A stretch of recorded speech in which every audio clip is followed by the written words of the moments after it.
بسم اللہ الرحمن الرحیم۔ آج ہم بات کریں گے حاجت کی نماز کے بارے میں۔ حاجت کی نماز کیا ہے؟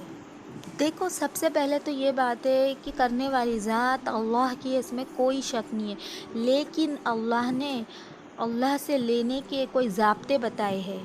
اللہ سے کس طرح لیا جاتا ہے، کس طرح لینا ہے، جو نبیوں نے اور جو صحابہ نے کیا تھا، وہی چیز وہی طریقہ ہمیں اختیار کرنا ہے انشاءاللہ۔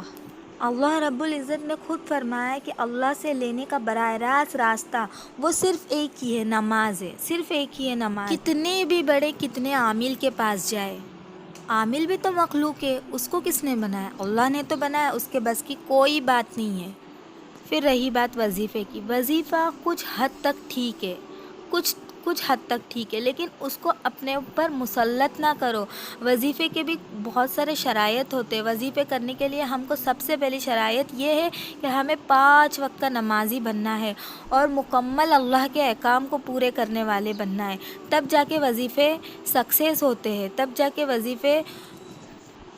ہاں ٹھیک ہے وظیفہ کرنا، لیکن کچھ حد تک، لیکن جو بہترین اور جو صحیح طریقہ ہے قرآن اور حدیث سے، وہ یہی ہے کہ براہ راست اللہ سے لینے کا راستہ وہ صرف اور صرف یہی ہے، آج اور آئندہ بھی اور قیامت تک بھی، وہ ہے نماز کے ذریعے سے لینا۔ آج ہم میں سے کوئی پریشان ہوتا ہے یا کسی پہ کوئی حالات آتی ہے تو بجائے وہ جو صحیح نبیوں اور صحابہ کا طریقہ ہے اس کو نہیں اختیار کرتے ہوئے دوسری طرف جاتے ہیں۔ دوسری طرف جانا کیا ہے؟ عاملوں کے پاس جانا اور پھر سفارش کرنا، کسی سے دعا کر لو، اور کسی بزرگ کے پاس جانا، یا کسی نے بتا دیا وظیفہ کر لو 1000 مرتبہ 2000 مرتبہ۔ یہ ساری کی ساری چیزیں غلط ہے۔ جو اصل طریقہ ہے وہ براہ راست نماز کے ذریعے ہی لیے جاتا ہے اور لیا جانا ہے۔ ایسے کئی حدیثیں ہیں جس سے آپ کو یقین ہو جائے گا کہ واقعی میں لینا، جو اللہ سے لینے کی چیز ہے وہ صرف نماز ہے۔ حدیث پاک کا مفہوم ہے، ایک مرتبہ کی بات ہے، آپ صلی اللہ علیہ وسلم کے ساتھ سارے صحابہ مسجد میں بیٹھے تھے۔ اچانک ایک صحابہ دوڑتے دوڑتے آئے، جلدی جلدی میں 2 رکعت حاجت پڑھی اور چلے گئے۔ ان کے جانے کے بعد ہمارے نبی نے فرمایا، جانتے ہو اس نے کیا مانگا؟ صحابہ نے عرض کیا، یا رسول اللہ نہیں۔ ہمارے نبی نے فرمایا، اس نے نمک مانگا۔ نمک کتنی معمولی اور کتنی سستی چیز ہے۔ اب اس کا مطلب یہ ہے، اس سے یہ پتہ چلتا ہے کہ جب بھی کوئی پریشانی آئے، چھوٹی سے چھوٹی، بڑے سے بڑی، تو صرف اور صرف اللہ سے مانگنا ہے، اور بے شک اللہ ہی تو کرنے والے ہیں، کس کی بس کی کوئی بات نہیں ہے، تو کیوں یہاں وہاں بھاگے؟ اللہ ہی سے ہوتا ہے۔ ہر چیز اپنے اللہ سے مانگو۔ ایک مرتبہ ایک صحابہ نے فرمایا، یا رسول اللہ میں بحرون جانا چاہتا ہوں تجارت کے لیے، بزنس کرنے کے لیے۔ اللہ کے نبی نے فرمایا، ٹھیک ہے پہلے 2 رکعت حاجت پڑھو۔ تو جب بھی کوئی کام کرے تو سب سے پہلے اللہ سے رابطہ کرے، 2 رکعت حاجت پڑھے۔ جب بھی کوئی مشکل آئے تو 2 رکعت حاجت پڑھے۔ اچھا، حاجت کی نماز کے بھی کچھ رولز اینڈ ریگولیشن ہے۔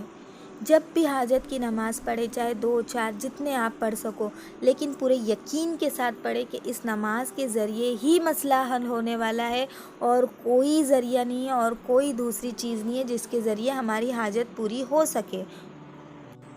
ایک مرتبہ آپ صلی اللہ علیہ وسلم کے پاس ایک صحابہ آئے اور عرض کیا، یا رسول اللہ میں نابینا ہوں، مجھے اپنی آنکھیں دوبارہ چاہیے۔ تو اللہ کے نبی نے فرمایا، آنکھیں نہیں ہے، اس پہ صبر کر لو، صبر کا بدلہ جنت ہے۔ صحابہ نے فرمایا، یا رسول اللہ آپ زمین کے بادشاہ اور اوپر اللہ آسمان کے بادشاہ، اگر آپ کے اللہ مجھے دنیا میں بھی دے دیں گے تو اللہ کے خزانے میں کوئی کمی نہیں آئے، لیکن میری زندگی بن جائیں گی۔ اب بنا آنکھیں کے رہنا کوئی معمولی، کوئی آسان بات تھوڑی ہے۔ اللہ کے نبی کو یہ بات اتنی پسند آئی، انہوں نے مسکرایا۔ بے شک اللہ کے لیے کون سی چیز ناممکن ہے؟ بتاؤ، اللہ کے خزانے میں کوئی کمی نہیں۔ جس اللہ نے 6 دن میں ساری کائنات بنائی، اس کے لیے کیا چیز مشکل ہے؟ تو جب بھی اللہ سے مانگو، دل کھول کے مانگو، انتہائی مانگو، جتنا چاہے مانگو۔ اور پھر ہمارے نبی نے فرمایا ٹھیک ہے، یہ دعا پڑھو 2 رکعت حاجت کے ساتھ اور اللہ سے دعا کرو۔ پہلی رکعت میں قل یا ایھا الکافرون اور دوسری رکعت میں سورہ اخلاص یعنی قل ھو اللہ احد، اور پھر یہ دعا پڑھو۔ اسی طرح صحابہ نے کیا، اور دعا پڑھتے ہی، وہ دعا کیا ہے میں آگے بتاؤں گی، اور دعا پڑھتے ہی چہرے پہ ہاتھ پھیرا اور بس آنکھوں سے اپنا ہاتھ نیچے کرتے ہی بنائیت واپس آ گئی۔ اچھا، ایک صحابہ بیٹھ کے یہ سارا نظارہ دیکھ رہے تھے۔ اب انہوں نے سوچا کہ ایسی کیا دعا بتائی کہ نماز پڑھتے ہی یہ صحابہ کی آنکھیں دوبارہ آ گئی۔ وہ دعا کیا ہے پہلے ہم سن لیتے ہیں۔ لا الہ الا اللہ حلیم الکریم، سبحان اللہ رب العرش العظیم، والحمد للہ رب العالمین، اللہم انی اسألک واتوجہ الیک نبیک محمد رحمتی یا محمد انی اتوجہ بک الی ربی فیہ حاجتی ھذی لتقضی اللہم فی شفی فی۔ اب وقت گزرتا گیا، اسلام تیزی سے پھیل رہا تھا اللہ کے حکم سے۔ عثمان غنی رضی اللہ تعالیٰ عنہ کا زمانہ آیا، ان کی خلافت آئی، وہ خلیفہ بنے۔ فار ایگزامپل ہماری کنٹری کا پی ایم، اگر ہمیں اس سے ملاقات کرنا ہے تو کتنی سفارش کرنا پڑیں گی، کتنے وسیلے لگانا پڑیں گے۔ اسی طرح اب ایک صحابہ کو عثمان غنی رضی اللہ تعالیٰ عنہ سے ملنا تھا، اسی طرح خلیفہ کا بھی پروٹوکول بڑھ گیا۔ جیسے اب پروٹوکول کی وجہ سے، بھیڑ کی وجہ سے یہ عثمان غنی رضی اللہ تعالیٰ عنہ سے یہ صحابہ نہیں مل پا رہے تھے۔ یہ کئی دفعہ ان سے ملاقات کرنے آئے تھے، کافی دور سے آئے تھے، لیکن ملاقات نہیں ہو پا رہی تھی۔ تو اب یہ نظارہ سارا بیٹھ کے ایک صحابہ دیکھ رہے تھے، اور یہ وہی صحابہ تھے جو بنائیت والے صحابہ تھے، جن کا بیٹھ کر نظارہ دیکھ رہے تھے، یہ وہی صحابہ۔ اب یہ صحابہ نے وہ پریشان صحابہ سے کہا کہ میں آپ کو ایک عمل بتاتا ہوں، 2 رکعت حاجت پڑھے اور یہ دعا پڑھے۔ مسجد قریب میں ہی تھی، صحابہ گئے، 2 رکعت حاجت پڑھے اور آئے۔ جیسے آئے تو عثمان غنی رضی اللہ تعالیٰ عنہ کھڑے ہو گئے، کہا کہاں ہے وہ شخص، کہاں ہے وہ شخص، اور پھر انہیں قریب بلایا، ان کی ساری بات بھی سنی، اللہ کے حکم سے ان کا مسئلے کا پریشانی بھی حل کی، مسئلے کا حل بھی نکالا، اور ان کے پیے جیسے ان کے سیکریٹری سے کہا کہ جب بھی یہ آئے، جب بھی تشریف لائے، سب سے پہلے میری ملاقات ان سے کرانا، چاہے میں جتنا بھی مصروف ہوں لیکن میری ملاقات ان سے کرانا۔ اب یہ صحابہ وہ صحابہ کے پاس گئے جنہوں نے یہ عمل بتائے تھے، کہا اللہ آپ کو خوب جزائے خیر دے کہ میں نماز پڑھنے جب گیا آپ نے ان سے میری سفارش کی اور انہوں نے مجھ سے ملاقات کی۔ انہوں نے کہا جی نہیں، میں نے کوئی سفارش نہیں کی، خدا کی قسم میں تو یہ دیکھنا چاہتا تھا جو یہ عمل نبی نے صحابہ کو بتائے تھے، یہ عمل جو بتایا گیا تھا تو یہ صرف انہی کے لیے تھا کہ ہمارے لیے بھی تھا کہ ساری امت کے لیے ہے، بس میں یہ دیکھنا چاہتا تھا۔ اور پھر ان صحابہ نے کہا کہ یہ عمل قیامت تک آنے والی امت کے لیے ہے، یہ طریقہ۔ تو میرے پیارے بھائیوں بہنوں عزیزوں، یہ سب سے مجرب عمل ہے اللہ سے براہ راست لینے کا۔ آپ یقین مانیں دنیا کے بڑے سے بڑے مسئلے میں نے اس سے حل کر چکی ہوں۔ بس یقین کے ساتھ نماز پڑھو، اور بھلے سے بھلے اسی وقت فوراً، یا 1 یا 2 یا 3 دن، لیکن ہماری حاجت پورا ہونا ہی ہونا ہے انشاءاللہ۔ آپ یقین مانو اتنا مجرب عمل ہے۔ ہاں کچھ چیز اللہ ٹالتے ہیں، اس میں اللہ کی بڑی مصلحت ہوتی ہے، عافیت والی، اللہ کچھ بڑا خیر کا کام کرنا چاہتے ہیں ہمارے ساتھ، اس لیے کچھ چیز کو اللہ ٹالتے ہیں۔ تو جب بھی نماز پڑھے پورے کانفیڈنس کے ساتھ، پورے یقین کے ساتھ۔ ایک حدیث میں آتا ہے کہ مدینے میں ایسی آگ لگ گئی، ایسی آگ لگ گئی کہ اللہ کے حکم سے وہ آگ سارے مدینے کو لے ڈوبتی۔ اب یہ منظر دیکھا عمر رضی اللہ تعالیٰ عنہ نے، اور مسجد میں فوراً دوڑتے دوڑتے آئے۔ وہاں آئے تو وہاں دیکھا کہ ایک صحابہ تماد رضی اللہ تعالیٰ نماز پڑھ رہے تھے۔ ان سے فرمایا تماد 2 رکعت نماز پڑھے اور یہ آگ کو اسی جگہ لوٹا دے۔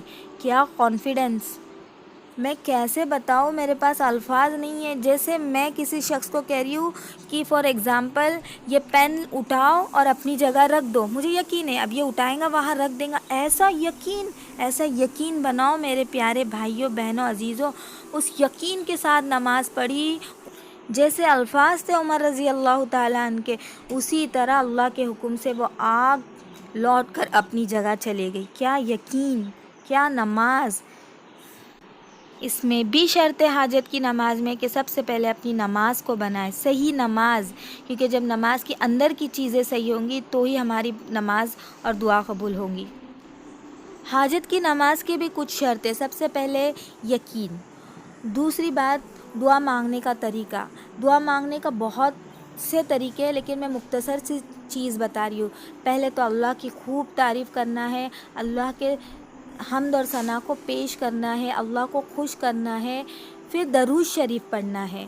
درود شریف پڑھنے کے بعد میں یہ دعا پڑھنا ہے اور 27 مرتبہ اللہم مغفر لی والمومنین والمومنات والمسلمین والمسلمات۔